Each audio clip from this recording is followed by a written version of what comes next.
Hello, everyone, and welcome to another edition of Turned Out a Punk Classics, a show where we take old episodes of Turned Out a Punk that have been lost from the internet and return them to their previous glory by sticking them back on the feed.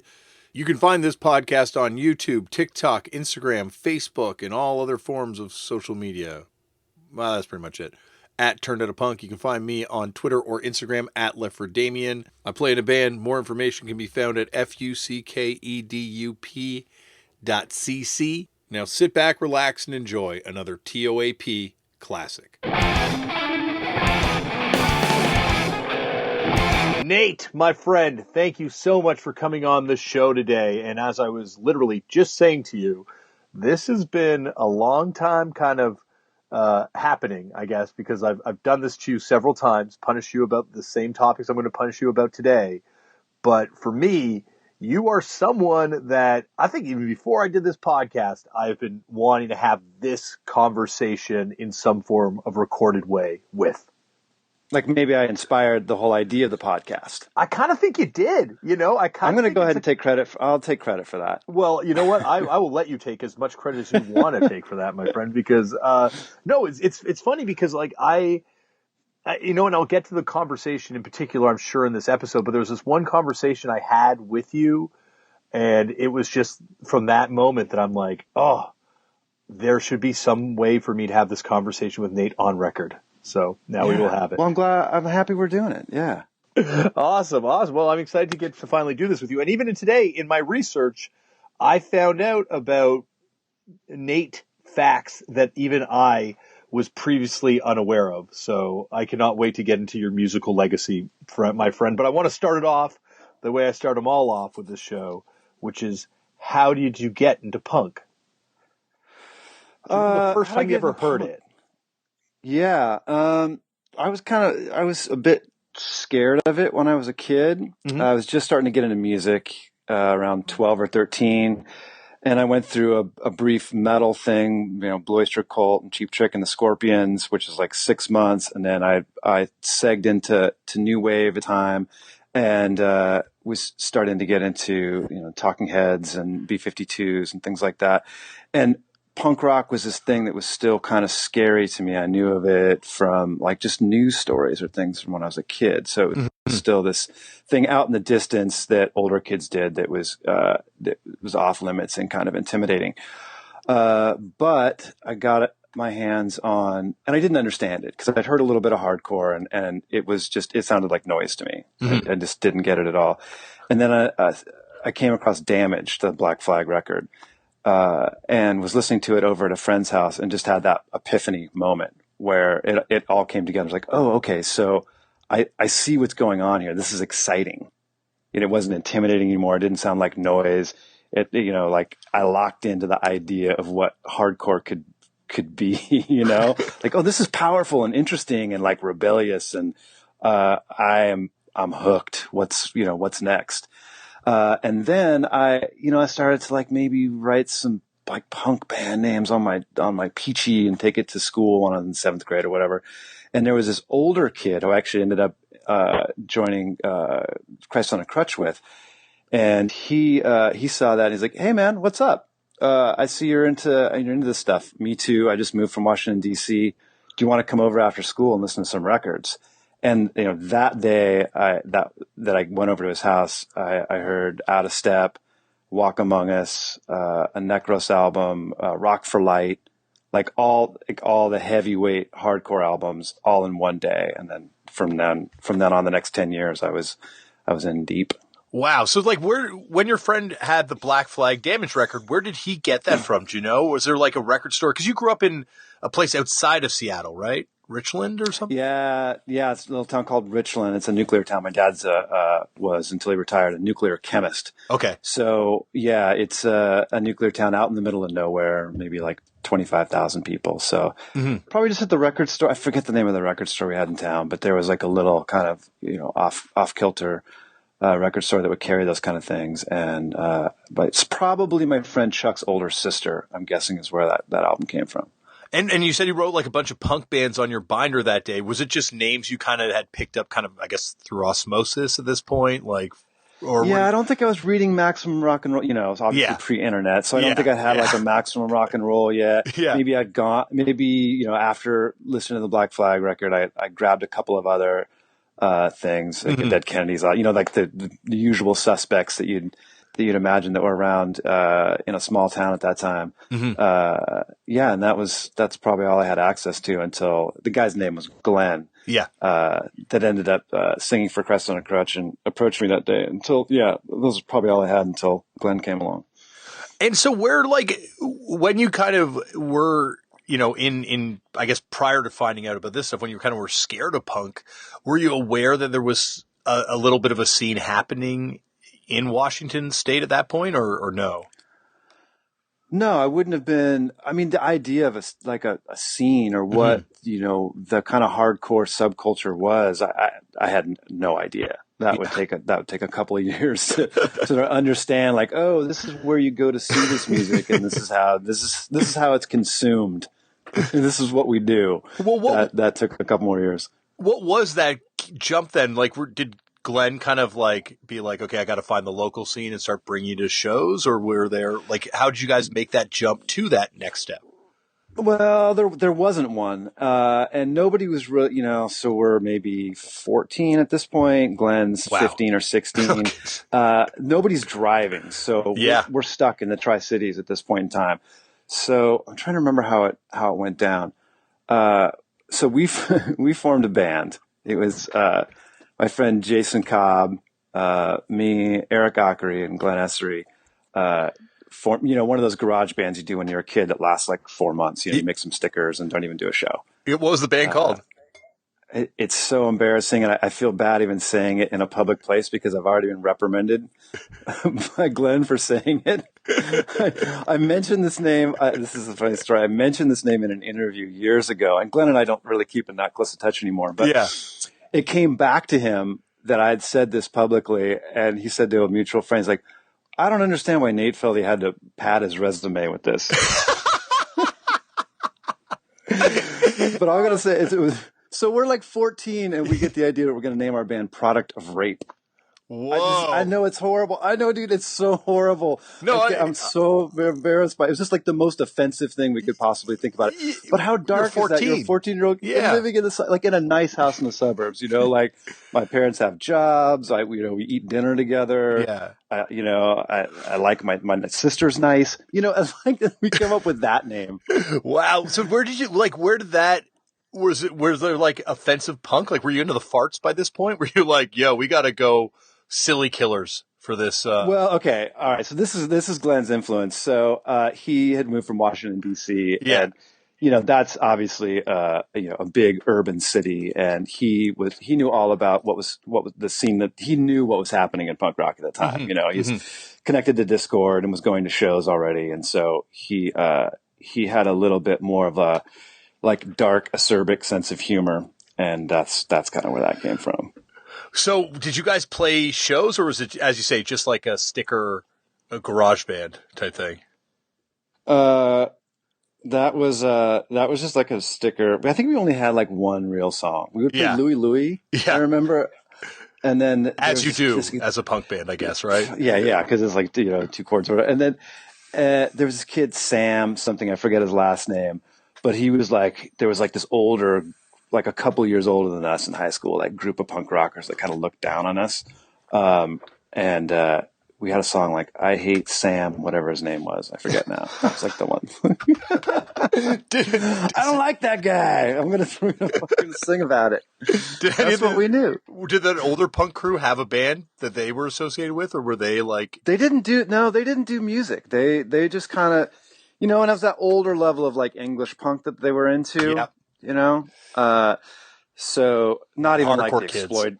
Not even like the Exploited or something like that. What you know, it's like, you know, we're into like the English Dogs, or I don't even remember what it was. You know. Oh, that's awesome. So where do you guys kind of go from that? Like, I guess, you know, you're 15 or Glenn's 15. When he gets 16, do you guys start hitting the road and not playing shows? I mean, but just to go to shows? No, so Glenn moved back to Washington, D.C. We started a band called Diddly Squat, which is the band that I did through most of high school. And that was the same group of characters, but with a couple of different singers. The one we had for the longest was this guy named Mike Fisher, who went on to do a band in Seattle that a lot of people in Seattle know of called Aspirin Feast. Oh, whoa. I had no idea that's the same. Have we talked about this? You know about Aspirin Feast? I fucking love Aspirin Feast. Okay, first of all, the first thing you have to know about, so we're talking about writing band names on Peaches. Yeah. So that band name, that was not a band, and Glenn had written that on his high school Peachy, just Aspirin Feast. Just like, wow. These are two fucked up words that make a good phrase. And then that was the genesis and name of that band. Yeah, that band has become kind of like I would say like an infamous kind of band in hardcore, because like they were around in Seattle when there weren't a lot of great sort of straight up hardcore bands putting out records. And also because on their split with Chicken, they have a piece tattoo that's a picture of Mike Tyson's face, and it says "World's Greatest Champ." And I think that's Hank Schmidt, the guy who owns Kangaroo Records, who put out Jonah from Fucked Up's band's Crew of Suicide's first 7-inch. God damn. So to bring it all full circle. Woo. That's crazy. Absolutely. Put your head in knots a bit. But wow, I love Aspirin Feast. That's amazing. Okay. Yeah. So Mike was our singer. And we practiced in my basement. Everybody's parents took turns hosting the band in their basement. And thank you to all of those parents for doing that. Including for the majority of the time, my folks, we were in my basement, and we played shows in town and like little, places that were within an hour's drive. And my dad would load our gear up in his old Ford station wagon with fake wood siding and drive us to our first shows. That's awesome. So who were Diddley Squat playing with? Like what was the local scene for you guys at that point? So by that time we were starting to create it ourselves. Me and some other friends were putting on shows in town, just mostly because there was no place to play. So we would rent out, a few places. The place that lasted the longest was called the Hoedown Center, which was literally, it was a place for people to dance, to hoe down country music. Yep. To hoe down. So I put on a lot of shows there. My friend Andy Monco, put on shows in town and started a fanzine, and we built up a little scene. So we would play places in town that we would rent out, and then go to Walla Walla and play over there, and Spokane and Yakima. And there's a band from Yakima called Animal Clinic, and Moral Crux were from Afreda. Oh, great band. They were great, but they were actually musicians. Like I forget the name. I think Jody was the name of the bass player in that band. He was a great bass player. And I watched and learned a lot from him when I was coming up. Cause he was like that kind of melodic punk rock bass player, like you'd hear like those sort of like Descendants bass lines that were really like rooted in actually knowing what you're doing with music. And they survived a long time, right? Like they survived right into the mid 90s, right? Yeah. Moral Crux is a very, very strange band. I think till today, maybe even. It could be, yeah. Like I forget the name of the singer. They had that thing where they were doing the melodic, very musical punk rock, and based in like kind of the later English stuff. I'm struggling, not the Clash, but maybe like 999 kind of thing. Yeah, or you know Jam. What I mean? Yeah, like more power pop stuff, like type stuff. You mean? Yeah, sure. So they were doing that, and exactly. Yeah. And they did that, I don't think they ever moved from Afreda, which is just the tiniest town in the middle of nowhere. But they kept doing that band for a long time. And then there were bands up in Seattle like TFL and Motherload. Actually, Jeff from Motherload is works with me out on the road with Foo Fighters right now. He's my bass tech. Oh, whoa! Yeah. Oh, yeah. Jeff, who was on when we were out. Jeff Templeton. We played shows together when we were a kid. He was the bass player in that band, and a couple others in Spokane. And I lost touch with him for like 10 years, and then saw him teching for Queens of the Stone Age, and just ran into him. Like, holy shit! Well, hey man, if you ever, something ever comes up, I'd love to have you come out with us. Yeah. Wow, small. Been with us for like 10 years. That's the thing about the Foo Fighters. Like, not to get off course, but you guys have the coolest crew ever. Like every single man, thanks person. for saying that. Yeah. But like I think so. Yeah, and I mean that like on both levels, right? Like everyone's like a nice person and made us feel very welcome on the tours and everything. but also like on a level that every single person has done, like, been in some rad band or like played and done some sort of gig on the road in something else, or put on shows for some cool old punk band, or, in Sean's case, roadied for Poison Idea, which is like arguably the coolest thing anyone's ever done. So I like, agree. so it's just like, it's awesome. Anyway, but that's a digression. Which will be a lot it's of. a good group. It's a lot more. It's a lot more fun when the people that you work with, you share a background and they're fun people, and you can go out and do stuff on the road. And there's not that sort of like breakdown of like, here's the band and here's the crew, and maybe you'll be here next time, maybe not. Yeah. And yeah, they're right, because it's also like, having run into you now a few times subsequently over the years, it's like the same people, and you can kind of pick up the same conversations about weird random shows in Florida or some other thing like that. While we're following this tangent, I have to say, so we can get back to it. So our tour manager has been with us for about 17 years. This guy, Gus Brandt, put on a show for my hardcore band Christ on a Crutch in like 1988. Oh, we could definitely come back to Gus, because Gus, I met on the tour. Gus goes, he rolls deep with that stuff. Oh, rolls super deep. When I casually dropped instead to someone in a conversation, and Gus was like, "Oh, I did a show for that band," and we just like, yeah, we went deep. we went as deep as you can go on the punk rock stuff. So yeah, no, he is awesome. A great person to talk to, and like everyone, there's so many people like Yeti, like so many people I have fun talking to on the crew, but we can go down that road. I wanted to go down another divergence too, which is kind of mentioning Moral Crux and talking about the melodic side to Seattle and sort of that melodic Buzzcocks influence punk that comes. I think it's so amazing, the stuff like Fastbacks, who are one of my favorite bands ever, Pure Joy, Moral Crux, but there's a lot of bands that kind of had that melodic punk side to them that came out of that Seattle scene. I think so, yeah. And the U-Men were a different kind of thing, but they were straight up hardcore. They were a great band. Did you ever play with the U-Men, or were they been before, right? They were kind of older, but they were done by the time I moved to Seattle and really got integrated into what was happening there, and it had already become Gas Huffer at that point. Who were like kind of the bigger Seattle like hardcore bands, kind of from the scene of hardcore that you were kind of coming from at the time? Like would have not Carnival of Souls? Is it Carnival of Souls? I don't know that band. Okay. I mean, Jesters of Chaos, maybe that's what I'm thinking. There weren't a lot. They were like a later band. They were contemporaries with Christ on a Crutch. Okay. Before I moved over to Seattle, I was still in Tri-Cities. It was False Liberty. Okay. With Greg Anderson, he went on to do a number of bands as in Sun now and run Southern Lord Records. Oh, he will come up deep in a second, I bet. That's when he was doing his straight edge thing. It was sort of the first like straight edge band in Seattle. Well, no, not False Liberty. That's prior to that. He hadn't gone there yet. But he was well on his way. I'm trying to think of who some of the other bands were at that point in time. I missed the Lewd. I missed Duff's band, of course. The Accused were giant, though they were kind of straddling that line with metal. That kind of thing was happening. So there weren't really a lot of bands. Did you ever see 10 Minute Warning? Like you mentioned Duff's band. Like, did you see, were they done 10 Minute Warning or were they still around? I never saw them. I feel like there was a little bit of overlap. So I moved there in 88. They were probably done by, the mid 80s. Done playing shows. So Diddly Squat, did you guys tour out apart from just like, had you guys broken up by the time you moved to Seattle or?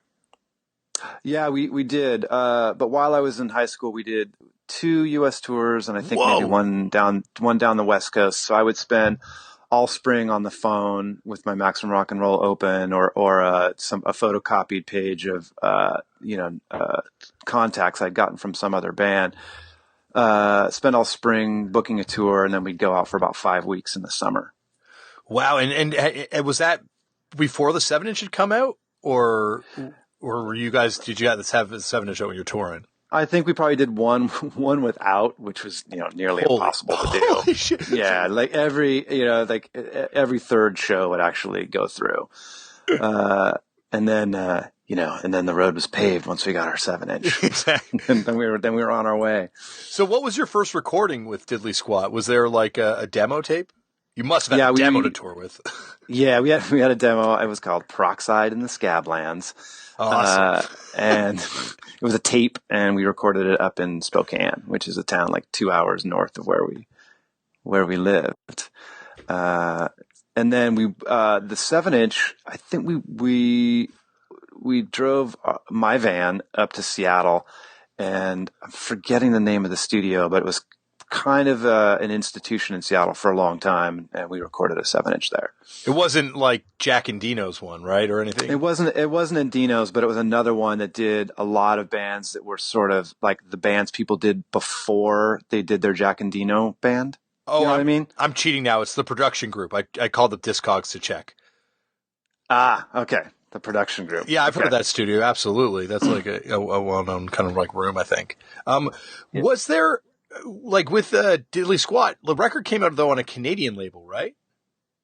Yeah, it was, I think Port Coquitlam was where this guy lived. I'm forgetting his name. But we became pen pals like you would back then. And I think he liked the tape and was like, "Hey, I'm doing this record label. You guys want to do a 7-inch?" And we're like, "Yeah, okay, great. Let's do it." Mm-hmm. And it came out on two colors of vinyl. Yeah. There's a gray one and a black one. It's funny because that band is just like, it's so awesome, but like, you're right. Like Aspirin Feast, like you guys, like yourself, I mean, they're like, it's amazing that little band had like so much Seattle kind of come out of it. You mean out of Diddley Squat? Yeah.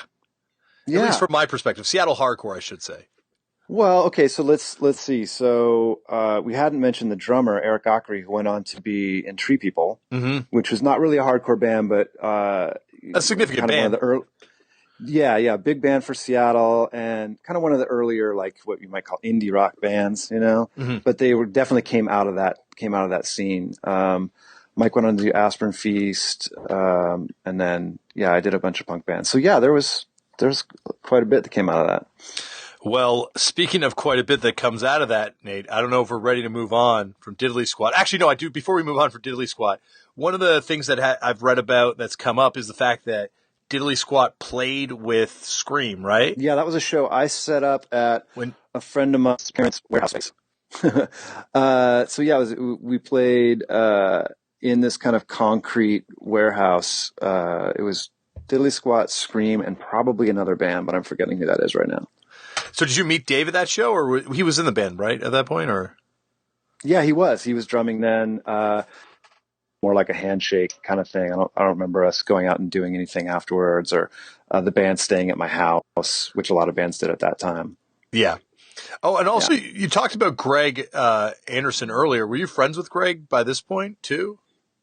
Yeah, because we Diddley Squat went up to Seattle to play 2 or 3 times, and we played with False Liberty, and I kept in touch with Greg. So we were pretty close at that time. So is it around here that you get asked to kind of play in Brotherhood briefly, or was it after this? Yes. Yeah, it was right around this time. So it's around 87, 88. And Diddley Squat is done being a band, and I'm ready to move out of town and go to Seattle and go to school. And Glenn Essery, who was a former singer in Diddley Squat that we talked about before, was moving back. He had actually gone back out to Washington, D.C., started Christ on a Crutch, and he and the guitar player Jerry were planning to move to Seattle and reform the band with myself and Eric, who was the drummer in Diddley Squat, as the rhythm section. So I move out to Seattle, and Glenn and Jerry are going to move out from DC, but not for a few months. And at that point in time, I'm there without a band, and Greg approached me about filling in for Brotherhood. I wasn't straight edge, so I wasn't really part of the acceptable dating pool for that band, But we were friends. He knew I played bass, and so I came in as an auxiliary member. Yeah, like a straight edge ally. Yeah. Also, one time you put it to me that they didn't want you to be in the band because you wore a No Effects shirt. No, that was it was the what would you call it? The hypocrisy of me being in the band was something that we glossed over and dealt with. But I remember we went to actually back from Seattle to Tri-Cities to play a show there. Yeah. And we were staying at my girlfriend's parents' house in the basement, getting ready to drive over to do the show. And I throw on my NoFX shirt, and Greg looks at me and he's like, I forget what he said, but he let me know that like that wasn't going to fly in the Brotherhood camp. Oh, that's so awesome. I love that. And I'm pretty sure I changed it. Like, okay, man, it's your band, it's your lifestyle. I gotta comply with this. I don't want to let the lie out. No, you can't. You can't. So you did play shows. It wasn't just recording with them? Yeah, I think I did that I moved there in, I think the fall of '88, and probably through the next summer or something, maybe like 6 months I was doing it. Awesome. And so when on the record, do you remember recording the 7-inch at all? What that was like? Because that's got to be my favorite straight edge record ever, as I think I've told you now probably 100 times. I love it. That's so great. You're so into that. I was surprised that you'd even heard of the band, much less liked it. Loved it. Much less loved it. More than I honestly That's awesome. I honestly had in front of me like 3 versions of the 7-inch and 4 versions of the 12-inch. Oh my God. Well, you're going to know this history better than me, Damian, because I remember this finish. No, you play on the 7-inch because it says on the 7-inch Brotherhood is, and you're listed, and then it says but Brotherhood really is, and then it lists another guy. Is that how it's phrased? Yeah, let me now I'm going to have to you're going to call my bluff, and I'm actually going to have to turn around from behind me and grab the 7 inches out of the box. 1 sec. Okay, sorry. Now I had to grab them because it's amazingly worded on the inside of the insert. It says on the insert,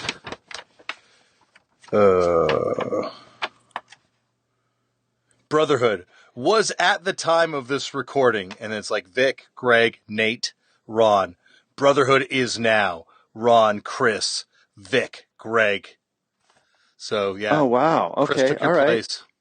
But it seems like you're owed some royalties, my friend. Yeah, absolutely. Yeah. Pay up, Greg. Come on, man. Yeah, but I don't remember I don't know when that was recorded. I think it's 1987. It says. Let me know. I just actually love looking at this record as much as possible and touching the insert. It's copyrighted 89, so yeah, right, probably 88 it was recorded, I would imagine. Yeah. So I'm thinking that came out afterwards, probably from the same session. So was there a big straight edge scene at that time, or was it kind of Brotherhood? God, that's a good question, because I wasn't into it in Seattle. I don't think so. Mm-hmm. It was obviously this subgenre of the hardcore scene, and I knew that it was happenings around the country and becoming a thing. But I think Brotherhood was the only iteration of it that makes any sense. Yeah, that makes sense. So what, was it kind of like, that's the other thing that I've always been marveled at with Seattle is like all the scenes seem so, I don't know, it's got like little microcosms of a million different scenes, like it's got that like Brotherhood being the straight edge example. And then it's also at the same time has like Moral Crux being more like kind of like the melodic punk side or the poppier punk side. But then it also has, obviously that huge grunge scene that everyone can talk about, and like the Super Suckers too. But so what was it like?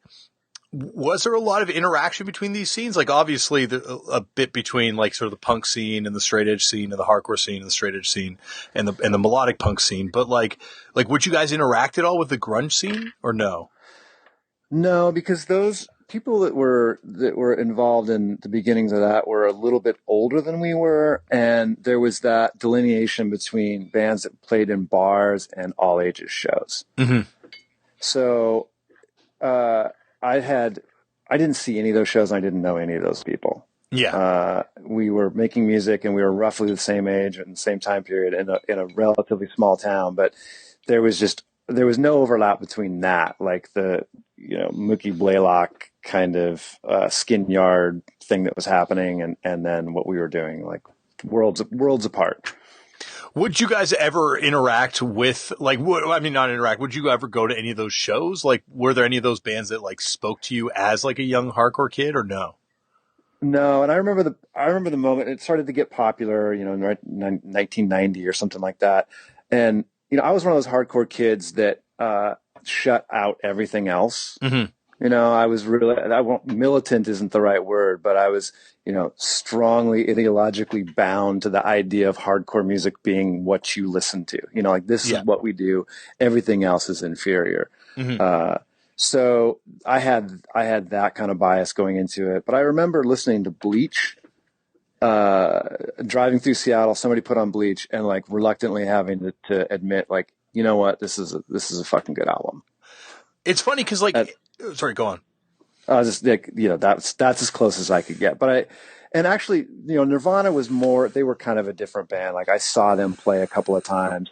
There was this punk venue in Tacoma, which is just south of Seattle, called the Community World Theater.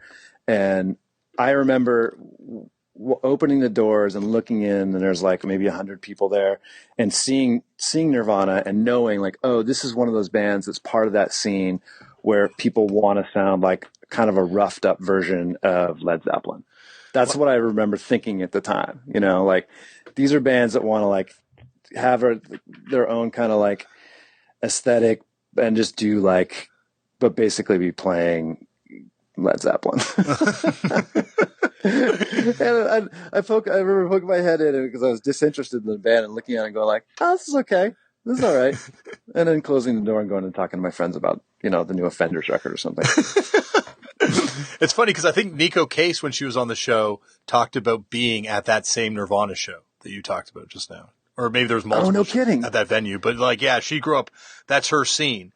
I don't know her, which is funny. I've got friends that know her, but yeah, we were, in Tacoma at the same time. I'm kind of surprised. I must have met her at some point in time. Yeah, I'm sure. Okay, now it's, of course, escaped me, but she had 2 bands, so I'm wondering if you had ever seen any of her bands. That was one of my questions, even. So, but it's funny you mentioned that because, like, it's weird because, like, that's like a hardcore kid thing, right? Like, I 100% identify exactly what you're talking about. Like, years from now, when people ask me, like, oh, did you go to any of those early Death from Above 1979 shows or Broken Social Scene shows? It's like, yeah, like, I'd poke my head in, but it wasn't my scene, like, it just wasn't. I was a hardcore kid.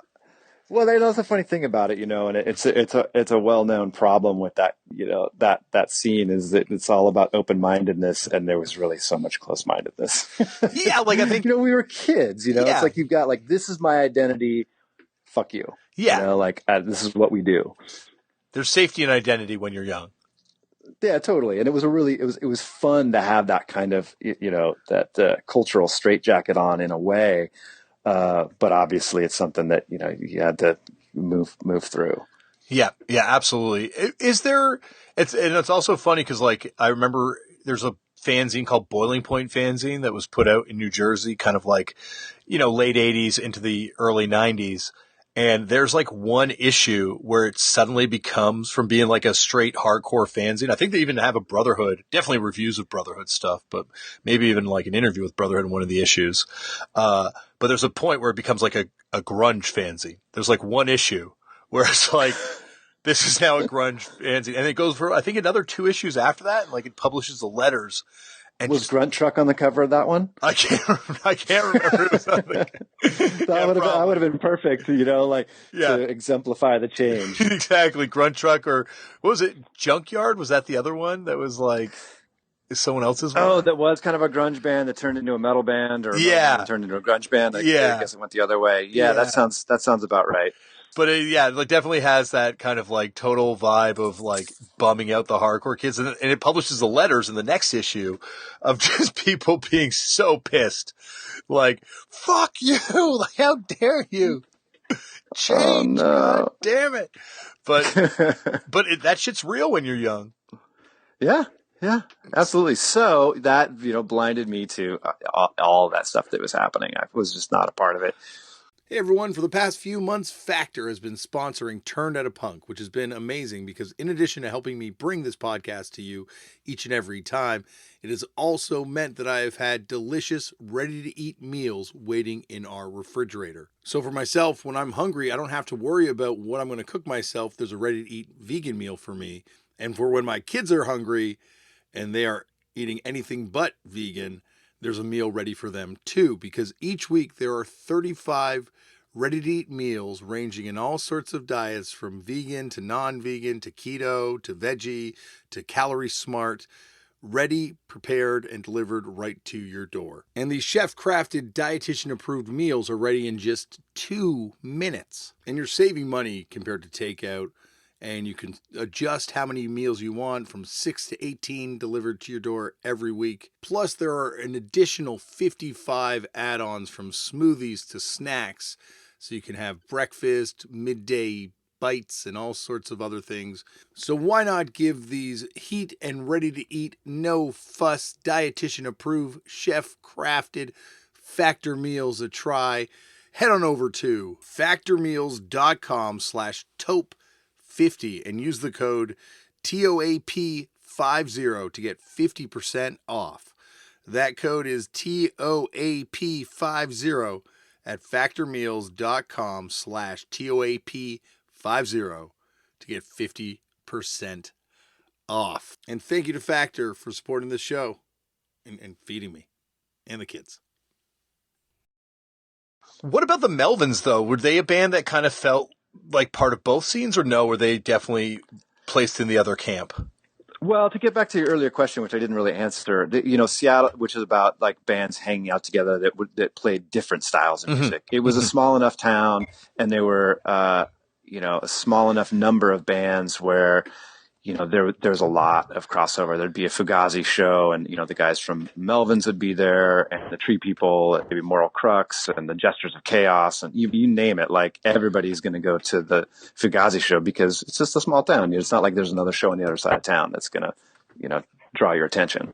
Yeah. But the Melvins were, I put on a show for the Melvins actually in Tri-Cities. Oh, you did? They were like, oh God, yeah. It was like one of the first things I did in town. It was probably like 1986 or something, 85. Oh, good period. Yeah. Yeah. And I think they were putting records out on CZ at the time. Like maybe they had like 1 7-inch on CZ or something like that. Yeah, like I think it's called the 8 song, or it's called like 6 songs as a 7-inch and then 8 songs as a 12-inch when they reissued it, I believe. I feel like there was a picture of somebody skateboarding on the cover. I mean, there was a lot of skateboarding on covers of things back then, but I feel like the Melvins had that too. Yeah. I could be wrong. But they were so odd, I mean, they're still like just a iconic band because they just chart their own course. I mean, they're punker than anybody. So when you also, I guess before we move on, because this to me is awesome that you did shows, what were some of the other bands that you booked at the time? Do you remember, or at least ones that stuck out to you or stand out to you? Yeah, I'm trying to remember. There's the Scream show, which I was a huge Scream fan. That was gigantic for me. Now this is weird, and you don't have to answer it because obviously, you've got friends involved. But where do you place yourself in the Scream discography as a fan? This Side Up, and I'm forgetting the name of the album. Still Screaming.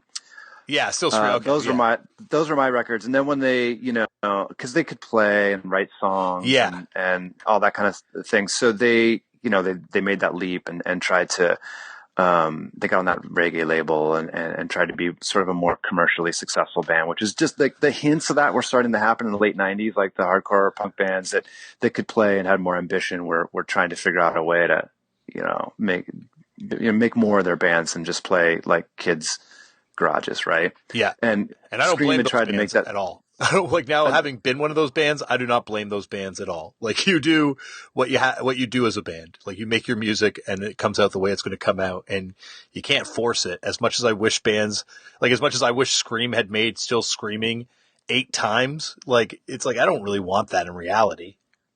Nope. No. But flip the coin over. I don't like those records as much. Like banging the drum. Yeah. I kind of, it's funny because basically that's when Dave joined the band, and the band became they sort of slowed down and became something else that had less appeal to me. Yeah, but I think I'm sure with Dave too. Like having been a kid who grew up probably seeing them on the first record. He probably, that's probably the band he was joining too, was the band that did that first couple records. Yeah, you know what? It's funny. I don't think I've ever spoken to him about that. Like, how did you feel about, like the band changing direction right when you joined? Were you part of that? Did you like it? Did you wish it was something else? Yeah. We've never had that discussion. Because I've heard the interview with Rollins where he's kind of talked about, like, you think I had a say in the way Black Flag sounded? Like I think it was like he was commenting about Steve Albini saying that he ruined Black Flag, and he was just like, you think, that's the direction I was pushing things necessarily? Like, Steve, wait, that's a thing? Steve Albini said Rollins ruined Black Flag? Yeah, now I'm going to have to correct this in the intro because if I'm not, but this is definitely from the 90s. It was like a big thing that, like, it was like that Albini had said in an interview that Henry Rollins had ruined Black Flag. Yeah, but he's saying on Damaged. Come on. I know. But, like, we're on the topic. Like, there's definitely Damaged is an incredible record, but, like, you could probably make a better Damaged out of Everything Went Black. Okay. All right. Yeah, like that's the argument, I guess, is that I think people would make. I might not make the same argument, and I like My War a lot, and I think that record's incredible, and now that I've smoked pot, I've even begun to love Process of Weeding Out and Family Man and stuff. Oh wow. Yeah, they pretty much lost me as soon as they got more meandering, Yeah. When that thing started to happen. Oh, yeah. And I understand those, like, that's it meanders. Whatever. It can meander. Yeah, they were doing their own thing, but it was too esoteric for me. I couldn't get down with it. Funny Black Flag story though, I just have to mention, it's on the topic. So my friend Andy Monco did a show for them in Walla Walla and got up on stage to do a stage dive, and Rollins didn't like it. And mind you, Monco set up the show. Yeah. But Rollins was pissed off that he was up on the stage. Clocks him on the forehead with the microphone, and he had a scab the shape of an SM58 microphone cover. So like this kind of crosshatch scab on his forehead from Rollins bonking him with a mic. Which he wore with pride. As he should have. One time we opened for Dino Jr. and some kid threw a shoe at Rollins and then sent his friend to try and retrieve the shoe after the show.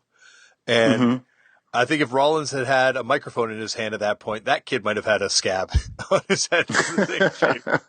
It was amazing to see Rollins. I felt like I was getting a taste of vintage Rollins in that moment, watching him go at this kid. I love that level of practicality though. Like, I'm going to throw the shoe. I need to go get that though. It's I only have this one pair of shoes. I'm going to need that one back. I think it's like one of those things where, and I've been this kid, so, but where you're like, I'm just going to try and stand out to the person that I like. And then they're going to, by turn, be enamored with me and endeared by me, and we'll become friends. And that'll be my end. So maybe that's what that kid thought. Like, I'll throw the shoe at Rollins, but that'll be just like a funny anecdote years from now at our best friend hangout. Yeah.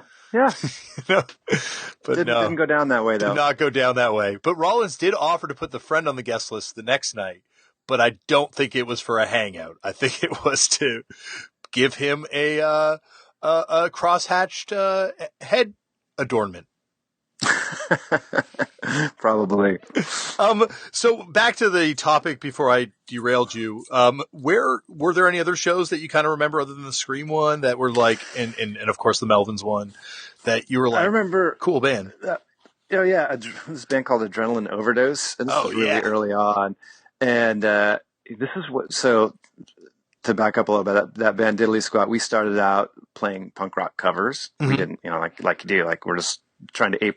That's how we learned, right? Yeah. So we got up at the show in Walla Walla and played covers. I remember hearing somebody from AOD afterwards, like on the phone with somebody saying like, can't believe we're playing with a fucking punk rock cover band. And that was because you were so innocent. You just didn't know, and I was like, "Oh, that's not okay?" You know, like, oh, and I just wish that I had a tape recording of like our next band practice, like how that conversation went down. Like, we have to. It's time, you know. We have to make up our own songs. Do you remember what covers you guys did? Yeah, we did Moon Over Marin, which is funny because when I went out and did my solo Lieutenant tour last year, we played Moon Over Marin. We awesome. Did a couple songs from Rock for Light, poorly, I'm sure. And fuck, what else did we do? Give me a minute, I'll probably come up with some. No, probably like some Toxic Reasons or something like that. Maybe Dr. No. That's kind of awesome though. That's like I would pay to see your punk rock cover band. You know, and I would be happy to be playing with that punk rock cover band if my band rolled up to a show and that was the opener. I'm sure we were great. You know, yeah, we were just paying awesome. tribute. That's we were amazing. paying tribute. I mean, fuck AOD. Those guys are jerks. Like, you guys were in the right on this one.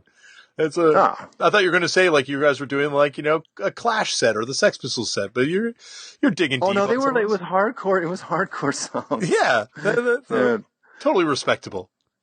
Yeah, kind of weird, but that's what we did. So how did you get in touch with AOD? Like, how were you do you remember like how these bands would get in touch with you? Like, were you on like kind of like a mailing list at this point for bands or? Yeah, you know, bands would go on tour and things were just written down by hand on a sheet of paper usually, you know, like, Green Bay, Wisconsin, called Carl at this number. Yeah. And then it'd be scratched out and be like, oh, Carl moved, try this number. And so I got put on that list, and was doing things for a while. I'm trying to remember who else we did that was like an out of town band. NoFX, they came through a couple times. I put on a show for them once, and then one time they played at my friend Mike's in his house. But I remember my mom making pancakes for NoFX when they stayed over. That's awesome. Pretty great. Have you run into Fat Mike since in the subsequent years? Oh yeah. Yeah. I mean, I've known him since I was a teenager. Not close to anything, but yeah. Well, I guess Chris knows him too, right? So there's a of course, connection. He's pretty tight with him for sure. Worked there. Yeah. That's right. He did work at Fat Records. Yeah. Mm-hmm. Wow. That office has had some people come through the doors. Like Chris Dodge from Spaz used to work there. And he's like, like a hardcore luminary. Played in a bunch of he also played in what was his first band called? Oh, Sticky. Do you remember that band Sticky?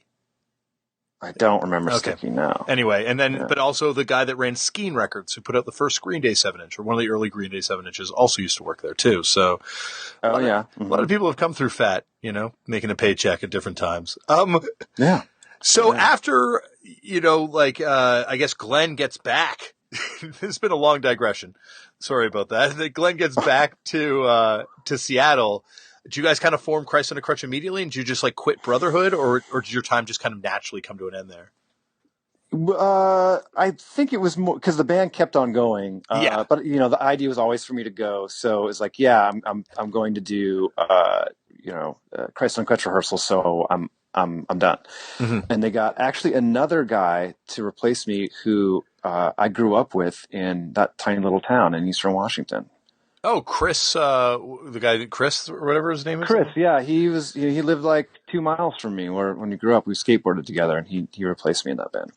Wow. That's a small world that a lot of people came out of that town that you're from, too. So when you kind of formed Christ on the Crutch, did you guys, I guess it's like a pre-existing band. What was that like joining a band that already had, kind of records in the sound? Were you a fan of them before you joined? Yeah, I like that. I still like that record. I think that that first Christ on a Crutch album is amazing. Mm-hmm. They had a really great bass player. Again, like Jody from Moral Crux, like very melodic, like a great player.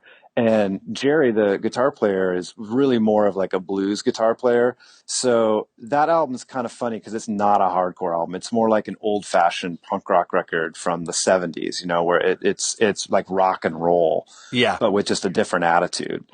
And different vocals, like the vocals are a lot more sneering, kind of, I find. That's Jerry. He sang. Oh, okay. Yeah. Okay. Yeah. But there's great, like there's a song on there called Summer that's just like an awesome song.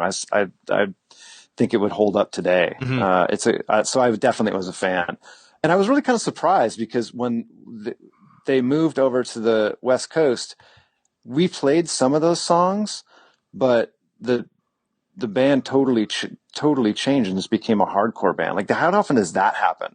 That a band has got that kind of like, oh, we write songs and it's kind of like melodic and there's moving bass lines, and then oh no, we're just going to become a hardcore band. The only thing I can think of that's similar to that is like the Scratch Acid transition. Yeah, you know what I mean. And that was sort of the same thing. I'm trying to think. There's definitely other bands like like this is Bitch Magnet or something like that, where like they kind of like you find your sound and you realize that, but maybe not as. I remember reading a review of the Kill William Bennett 7-inch in like some punk discography book from the 90s, and just how like upset the review was and how great the review is for the previous record. So you can tell like for some people it was too much. Like it is a jarring change that was just not, it's just too much for some people. But I love that set. I think that 7-inch holds up it's so good. Oh, thanks, man. I like the stuff that we did with that band. Oh, I love it. I think it was a good band. Like Glenn was an awesome front man. He really was. Like he had kind of a Rollins thing, kind of like a husky guy with short hair, and would just grab the microphone and just have that sort of like in your face intensity. Love it. And kind of lived it because he was like an aggressive weirdo. Like he was meant to do that job, and he did it really well. Well, where did Christ on a Crutch kind of fit in Seattle at this point? Because you guys are definitely kind of like a harder, darker edge band. Like, was it with Aspirin Feast? Was that kind of like the scene for you guys, or? Yeah, I think so. It was, and Subvert, really like our kind of like brothers at that time was this band from Tacoma called Subvert. An amazing band. They were very good. Yeah. They kind of had that more metal tinge, like getting closer to something like The Accused. But bands we were tight with then would have been a band called Whipped, and then Subvert and Aspirin Feast. So we're like, and you guys did a record on Blackjack Records, right? With Christ on a Crutch, or it's Black? What's that label? I don't know about Blackjack. So there was a 7-inch and there was a full-length album. The 7-inch was there. There was a record store, like sort of the punk record store in town, was called Fallout. Yeah. And that was kind of the center Fallout of the scene Records, back then. Yeah. Fallout, yeah. Like I got my first apartment in this thing called Capitol Hill, about a block from Fallout on purpose. Like that wasn't an accident. Like I wanted to be. That's where I wanted to be, and it was a skateboard I could possibly imagine. Like it was all about Fallout, and they put out our record. I forget what they called their label. It might have just been called Fallout Records. Yeah,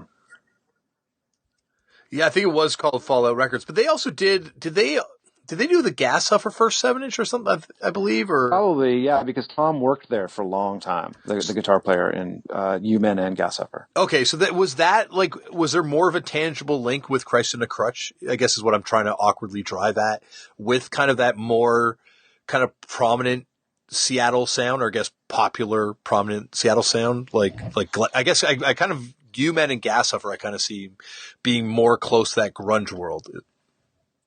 Yeah, well, they were a bit off in their own universe, doing obviously really rockabilly tinged, and that was their thing that they made up and kind of owned in Seattle at the time. But then Gas Huffer, from what I can remember, kind of merged into the grunge thing. But they were really off doing their own things, very idiosyncratic, and. I don't know. I don't really know how to answer the rest of the question. I got too far afield there. No, I was just kind of getting at, like, was Christ in the Crutch, were you like more kind of part of like that main extreme kind of like Seattle, what is alternative scene with Christ in a Crutch than you would have been with Brotherhood or Diddley Squat. Yeah, I think so. We were playing bigger shows and putting records out, and we could actually draw. There was like a moment. There was like a year and a half where, Christ on a Crutch was kind of a viable band in Seattle, and we would play a couple of times the bars there, and actually have a guarantee, and people would show up, and you know what I mean. Like we became a little bit more of an established band, but at that point in time, that really the classic hardcore scene was dying out. We were really kind of one of the last bands, and the music world in Seattle was moving towards what was going to become grunge at that point in time. So we were a bit of an anachronism by the time we actually had a crowd. Did you ever play with Resolution at this time, or no? Or were they been not part of the scene? Resolution, you have to forgive me for this. Was that Ron's band after Brotherhood? Yeah, it's Ron right? and Daniel from Sunny Day had that band together. Oh shit! They just split with Undertow, and then they had a 10-inch on Scorch record, like same label that put up the Galleon's Lap. Yeah. Why am I forgetting Resolution? That's strange. So, and that was pre Sunny Day. So that was Dan was doing that with Ron. Yeah. Before Sunny Day. Yeah, and I think is there someone else? Funny. It was Victor Hart, Daniel, and Brian Kraft. Brian Kraft's in it too, from Burning Witch and all those bands. Yes. Yeah. Crafty. Yes. It's a crazy band when you think about it. Like how many people, like this is my thing that I was like getting back to, but like how many cool, weird, diverse sounds people end up making out of Resolution. Yeah. Seminal band. Thanks for bringing that up. I'd forgotten about Resolution. Yeah. Okay. But so did you guys play? Would they played with Christ on a Crutch or no? Or was it like a separate scene? Could have happened. I think that's one of those bands that was really only in doing its thing for like maybe 6 months. Okay. Like came together really fast. We put out some music, did a few shows, and then was over. Yeah. What about Undertow? Because they would have been kind of making an appearance on the scene at the same time. Was that kind of like a new scene that was feeling like it was? Yeah, like I knew those guys from shows. They were younger kids from a suburb outside of Seattle, and I'd see them at shows, and then I heard that they were playing, but they were a straight edge band, and by that time I was moving into probably already doing Sunny Day Real Estate and was moving out of the hardcore scene and didn't really feel like maybe a kinship with that band that I would have with other bands. Well, before you do move out of the hardcore scene, you have one more mighty foray in the form of the Galleon's Lap LP, my friend.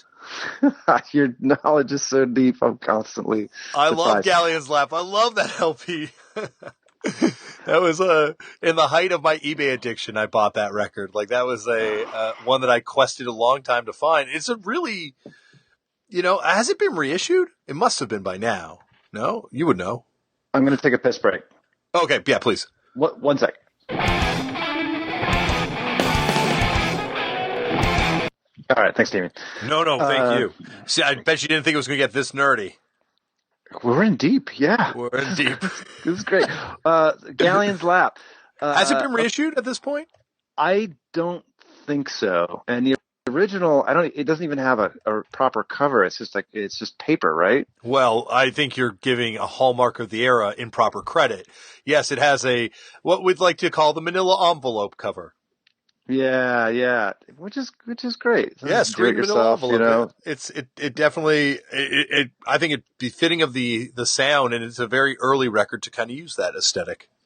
Yeah, it's true, and it was like a precursor to Sunny Day Real Estate, very influenced by what was going on in Washington D.C. and kind of marking for us in Seattle that transition from what had been happening with hardcore into what was going to happen with, what later became emo and indie rock. Yeah. And is there is like that record when it came out on Scorch Records, which is the same label that did the Resolution 12-inch. And But did you guys like tour and stuff, or was it just pretty much like a record release band? That was how I described Resolution. That was us. I mean, we got together. Eric Ockery was the drummer, and he was very disinterested in doing the band. So we had that weight to carry around. Lenny, our friend Lenny, was playing guitar. He was just learning guitar. Greg, was very really ambitious with music, so he would run through ideas really quickly. And I was doing Christ on a Crutch and Busy, so it's just something we did for like a summer, honestly. Yeah. We probably got together in June, had a record together by August, recorded it, played a couple shows in September, and that was it. It was that. Did you have another band with Greg too that like only had a tape or something? I don't think so. We did Brotherhood and we did Galleon's Lap, and I think that's it. Okay. No, I thought someone told me about another thing, but maybe they were mistaken, and I think they might have been thinking of Galleon's Lap. But there's also another thing that I found out today when I was doing research, which I had no idea about, which kind of makes us roundabout way label mates and roundabout way also a Canadian label mate. You played in that band Juno too, right?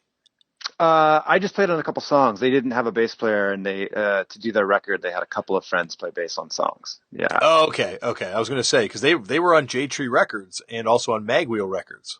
Yes. Yeah. So that makes us roundabout way label mates. I didn't know that. That's great. Yep. Which is we have that.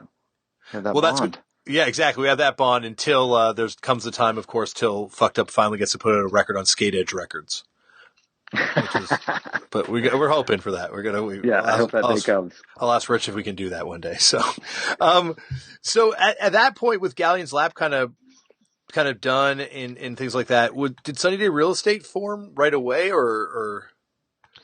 Yeah. So, it was just after that, and Christ on a Crutch was winding down. We were playing shows, and I was doing two bands. And my head was moving more towards wanting to do music that wasn't hardcore so much, but I still loved doing Christ on a Crutch. And we formed as a 3-piece. It was Dan Horner, myself, and William Goldsmith. And we played a few shows. Dan was singing and playing guitar. We didn't have Jeremy Enoch in the band yet. Mm-hmm. And it was 93. It was the spring of 93, and Christ on a Crutch went out to do our final tour in Europe.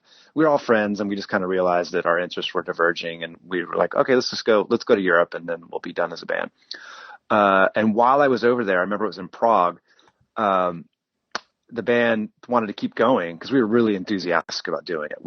I was all the way into what was happening with Sunny Day Real Estate. And in order to keep going, they got Jeremy to come in and sing and play guitar, and Dan moved over to bass, and William was still playing drums. And they were doing some shows like that because I was in Europe for a couple of months. And I got a call, and it was Dan and William, and they were very sheepish and nervous, and they wanted to propose this idea of Jeremy joining the band. And I was not into it at all. I thought we put out a 7-inch, and Dan was not the greatest singer, but it was this really kind of like technical, weird, progressive hardcore thing, and I just loved it. I thought we were great as it is. What are you doing, blowing it? And I couldn't have been wronger on that because Jeremy's kind of pretty unique musician, but I agreed, and so Christ on a Crutch was finished in the spring '93. Came back and Sunny Day formed with the 4-piece lineup. So what was it Sunny Day Real Estate kind of like part of the emos? Like what was the scene that you guys fit in the very beginning? Like especially from just from that first transition from that first 7-inch to like sort of the second 7-inch, I guess, when you have the sound begins to change. Well, we were kind of our own thing, like we do. The hardcore scene was really kind of on its last gasp. That was a band from that era. Yeah. It was taking its last breaths, but the infrastructure was still there for doing shows, and That's when Fugazi was going strong, and so there was still things that were happening, and we had one foot in there and one foot just in our own freak zone, and no part of us was really a part of what was the real scene at the time in Seattle, which was the grunge thing. So we were kind of really off on our own. We did some shows, some all ages shows. That's really what we had, but we wanted to play more mainstream shows, and that's when grunge was actually blowing up, and nobody would book us because bands were moving to Seattle in order to like become big, and so there was competition for shows, and we just couldn't get them. It's funny because like when Nico Case was on the show, and a lot of people actually, like, not necessarily from Seattle, but talk about when grunge hit, that kind of killed alternative music. Like, that was the end of the era for a long time. And did it feel that way to you guys? Because it kind of seems what you're describing. Yeah, I don't know. It just changed. I don't know about killed it. And alternative music, that's when that term actually came into play, right? Yeah, but I mean, like, sorry, grunge turned into. Yeah. I mean, like, but you know what I'm saying? Like the bigger, like the broader speaking, like the same scene that would encapsulate Scratch Acid, that would encapsulate Husker Du, that would encapsulate even what you guys were doing in Diddley Squat, and like in like kind of like that broadly termed alternative music world that then would become the alternative music genre post grunge. Yeah. It's hard to say. So the way I looked at it, just my own personal view, was that a spotlight was turned on it, and that sort of us against them, we're the underground. There's a level of commercial music and a level of popularity that you just simply can't achieve if you want to be, if you don't want to sound like NXS or Guns N' Roses. And then that changed because there's Nirvana, and now they're the biggest band in the world. And so that, naturally kind of killed that dichotomy, I guess, between us and them. It was like the lines blurred. Mm-hmm. If that answers your question, I'm not sure. It does. It does. No, I'm just always interested in that perspective, because I think, it's like, it's one of those moments, like, which version of Crucified is better, Agnostic Front's or Iron Cross's original version? Your perspective changes depending on when you heard it, Yeah. So I think like your perspective on what Nirvana and grunge and everything meant to music changes depending on where you were and your perspective. So I'm always fascinated by that. So yeah, absolutely. Well, that makes sense. Me personally, as a person, I was changing too, because on that tour, that Christ on a Crutch tour in 1993, remember we were talking about what a strong identity being a hardcore kid could impart on a person.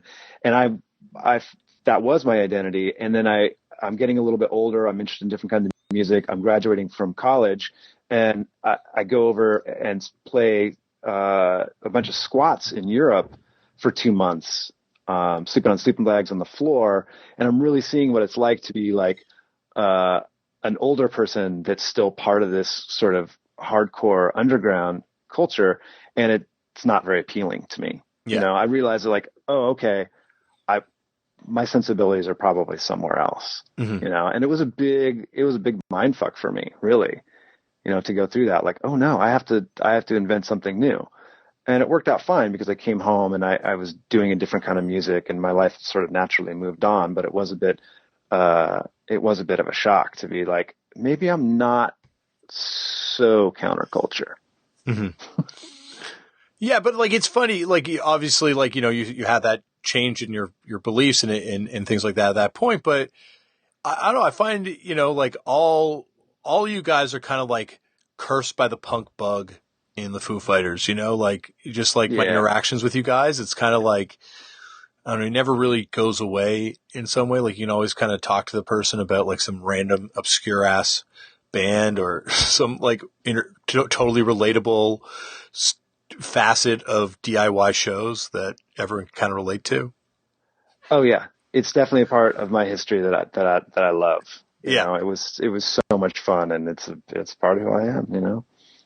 Well, Nate, I could talk to you for another hour, my friend, but I have kept you for a long time, and I would love to have you back. Hopefully next time in person, and we can go record for record, or just get in some real nerd shit, go real deep on some flyers or something. I'm down. Let's do it. Awesome, Nate. It's fun talking about this stuff, Damian. I loved it.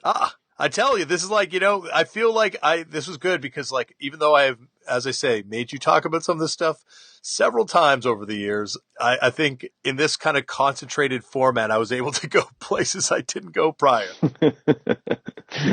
Indeed.